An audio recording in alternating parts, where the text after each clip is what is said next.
ദൈവമേ നിന്നറിവാലെ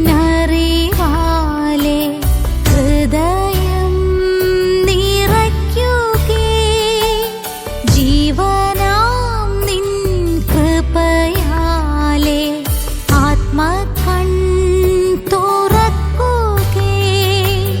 ദൈവജ്ഞാനം ശ്രേഷ്ഠദാനം, ഭക്തൻ സത്യസമ്പത്തും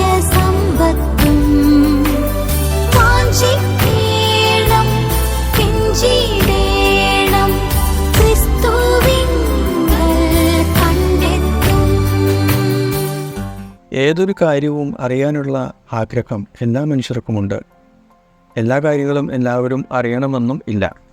എന്നാൽ അറിയുന്ന കാര്യങ്ങൾ സത്യമായിരിക്കണം. തെറ്റായ അറിവുകൾ വളരെ ദോഷം ചെയ്യും.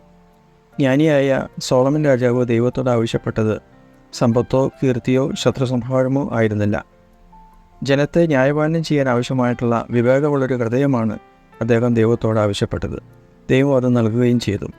അതുകൊണ്ടാണല്ലോ ചരിത്രത്തിൽ ജ്ഞാനികളിൽ ജ്ഞാനിയായ വ്യക്തിയായി സോളമൻ അറിയപ്പെടുന്നത്. അദ്ദേഹത്തിൻ്റെ വാക്കുകൾ ഇവിടെ കുറിക്കട്ടെ. എല്ലാറ്റിൻ്റെയും സാരം കേൾക്കുക, ദൈവത്തെ ഭയപ്പെട്ട് അവൻ്റെ കൽപ്പനകളെ അനുസരിക്കുക, അതാകുന്നു സകല മനുഷ്യർക്കും വേണ്ടുന്നത്. സഭാപ്രസംഗികൾ 12:13. സോളമൻ്റെ പിതാവായ ദാവീദ് രാജാവ് പറയുന്നത് ഇപ്രകാരമാണ്: ദൈവം ഇല്ല എന്ന് മൂഢൻ അഥവാ ഭോഷൻ തൻ്റെ ഹൃദയത്തിൽ പറയുന്നു.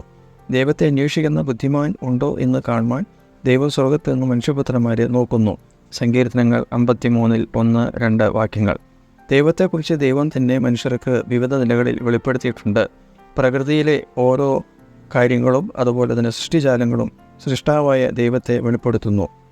ആകാശം ദൈവത്തിൻ്റെ മഹത്വത്തെ വർണ്ണിക്കുന്നു, ആകാശവിധാനം ദൈവത്തിൻ്റെ കൈവേലയെ പ്രസിദ്ധമാക്കുന്നു എന്ന് സങ്കീർത്തനങ്ങൾ 19-ാം വാക്യത്തിൽ പറയുന്നു. വിവിധ നിലകളിൽ ദൈവത്തിൻ്റെ പ്രത്യക്ഷത മനുഷ്യർക്ക് വിവിധ കാലങ്ങളിൽ അനുഭവമായിട്ടുണ്ട്. ഒടുവിലായി ദൈവത്തെ മനുഷ്യർക്ക് വെളിപ്പെടുത്തിയത് മനുഷ്യാവതാരത്തിലൂടെയായിരുന്നു. മനുഷ്യാവതാരമെടുത്ത് ഭൂമിയിൽ വന്ന ദൈവം പുത്രൻ എന്ന നിലയിലാണ് തന്നെ വെളിപ്പെടുത്തിയത്.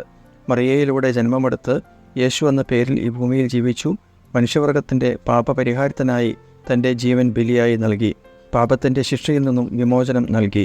ക്രിസ്തു ഇപ്രകാരം പ്രസ്താവിച്ചു: ഏകസത്യ ദൈവമായ നിന്നെയും നീ അയച്ചിരിക്കുന്ന യേശുക്രിസ്തുവിനെയും അറിയുന്നത് തന്നെ നിത്യജീവനാകുന്നു. യോഹന്നാൻ 17:3. ലോകത്തിലെ എല്ലാ കാര്യങ്ങളെക്കുറിച്ചുള്ള അറിവുണ്ടായിട്ടും യേശുക്രിസ്തുവിലൂടെയുള്ള നിത്യരക്ഷയെയും സത്യദൈവത്തെയും അറിയാൻ കഴിഞ്ഞില്ലെങ്കിൽ ഒരു പ്രയോജനവും ഇല്ല.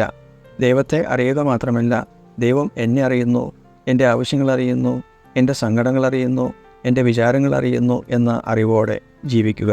അതാണ് യഥാർത്ഥ അറിവ്. God bless you. നടക്കുമ്പോൾ ഇടരാതെ